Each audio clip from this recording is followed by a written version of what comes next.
नमस्कार। Corona virus करोड़ों जीवनों के लिए ईश्वर के अवतार से कम नहीं है। इस तरह का लेख जब आज पढ़ा व्हाट्सएप पर तो लगा कि इसको आप सबके साथ शेयर करना चाहिए। बहुत अच्छा लिखा था कि अपनी और अपनों की मौत डरावनी लगती है, बाकी तो मौत को एंजॉय करता है इंसान। बकरे का, पाए का, तीतर का, मुर्गे का, हलाल का, बिना हलाल का, ताजा बच्चे का, भुना हुआ, छोटी मछली, बड़ी मछली, हल्की आंच पर सिका हुआ, न जाने कितने बल्कि अनगिनत स्वाद हैं मौत के। क्योंकि मौत किसी और की और स्वाद हमारा। स्वाद से कारोबार बन गई मौत। मुर्गी पालन, मछली पालन, बकरी पालन, पोल्ट्री फार्म, नाम पालन और मकसद हत्या। स्लाटर हाउस तक खोल दिए, वो भी ऑफिशियल।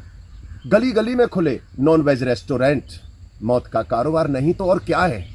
मौत से प्यार और उसका कारोबार इसलिए क्योंकि मौत हमारी नहीं है। जो हमारी तरह बोल नहीं सकते, अभिव्यक्त नहीं कर सकते, अपनी सुरक्षा स्वयं करने में समर्थ नहीं है, उनकी असहायता को हमने अपना बल कैसे मान लिया। कैसे मान लिया कि उनमें भावनाएं नहीं होती या उनकी आहें नहीं निकलती। डाइनिंग टेबल पर हड्डियां नोचते बाप बच्चों को सीख देते हैं, बेटा कभी किसी का दिल नहीं दुखाना, किसी की आहें मत लेना, किसी की आंख में तुम्हारी वजह से आंसू नहीं आने चाहिए। बच्चों में झूठे संस्कार डालते बाप को अपने हाथ में वो हड्डी दिखाई नहीं देती जो इससे पहले एक शरीर थी, जिसके अंदर इससे पहले एक आत्मा थी, उसकी भी एक मां थी जिसे काटा गया होगा, जो कराहा होगा, जो तड़पा होगा, जिसकी आहें निकली होंगी, जिसने बद्दुआ भी दी होगी। कैसे मान लिया कि जब जब धरती पर अत्याचार बढ़ेंगे तो भगवान सिर्फ हम इंसानों की रक्षा के लिए अवतार लेंगे? क्या मूक जानवर उस परमपिता परमेश्वर की संतान नहीं है? क्या उस ईश्वर को उनकी रक्षा की चिंता नहीं है?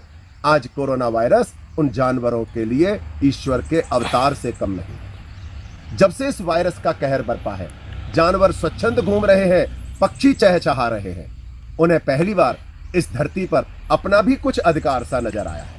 पेड़ पौधे ऐसे लहलहा रहे हैं जैसे उन्हें नई जिंदगी मिली हो। धरती को भी जैसे सांस लेना आसान हो गया हो। सृष्टि के निर्माता द्वारा रचित करोड़ों करोड़ योनियों में से एक कोरोना ने हमें हमारी औकात बता दी है।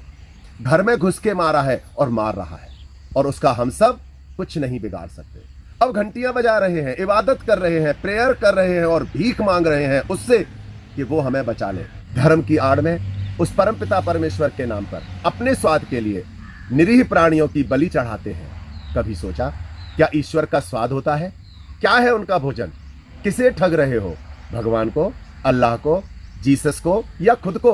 मंगलवार को नॉनवेज नहीं खाता, आज शनिवार है इसलिए नहीं। अभी रोजे चल रहे हैं, नवरात्रि में तो सवाल ही नहीं उठता। झूठ पर झूठ, झूठ पर झूठ, झूठ पर झूठ। फिर कुतर्क। फल सब्जियों में भी तो जान होती है। तो सुनो, फल सब्जियां संसर्ग नहीं करती, ना ही वो किसी प्राण को जन्मती हैं, इसलिए उनका भोजन उचित है। हमारे तो संस्कृति में है, हम तो इन सब में जीवन मानते हैं। पेड़ पौधे हो, पानी हो, हवा हो, यह हमारे लिए जीवन है। तमाम योनियों में भटकने के बाद मानव योनि में हम जन्म मृत्यु के चक्र से निकलने का रास्ता ढूंढ सके, ऐसा प्रयास करने के बजाय हमने स्वयं को ही भगवान समझ लिया। आज कोरोना के रूप में मौत हमारे सामने खड़ी है।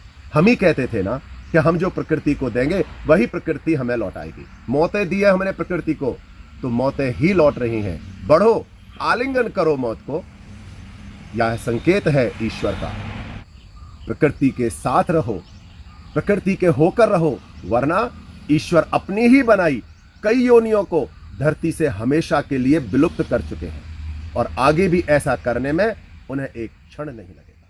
धन्यवाद।